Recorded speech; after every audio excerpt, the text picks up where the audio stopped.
एक ऋषि का ऐसा भयानक श्राप जिसने हनुमान जी की माता को स्वर्ग से उठाकर एक पल में बंदरिया बनाकर धरती पर फेंक दिया। कहानी शुरू होती है स्वर्ग की अप्सरा पुंजिक स्थला से। उस समय पृथ्वी पर महान ऋषि दुर्वासा कठोर तपस्या कर रहे थे। देवताओं के राजा इंद्र को डर लगने लगा कि कहीं ऋषि अपनी तपस्या की ताकत से इंद्रदेव से भी ज्यादा शक्तिशाली न बन जाएं और इंद्रलोक पर राज न कर लें। अपनी कुर्सी बचाने के लिए देवताओं के राजा इंद्र ने पुंजिक स्थला को आदेश दिया कि पृथ्वी पर जाओ और दुर्वासा ऋषि का ध्यान भटका दो। इंद्र के आदेश पर वह ऋषि के आश्रम गई और उनकी तपस्या में बाधा डालने लगी।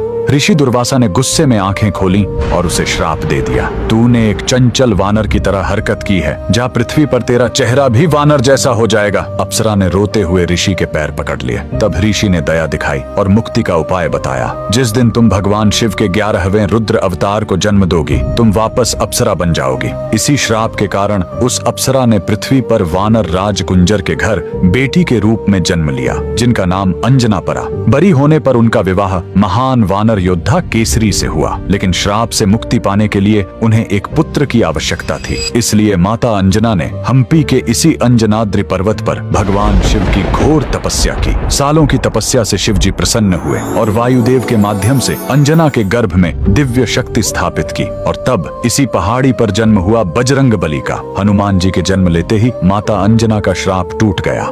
आज कर्नाटक के हम्पी में स्थित यह अंजनाद्रि पर्वत इस पूरी घटना के गवाह है। 575 सीढ़ियां चढ़कर आज भी भक्त उस पवित्र जन्म स्थान के दर्शन करने आते हैं। पवन पुत्र हनुमान के लिए कमेंट्स में जय बजरंग बली जरूर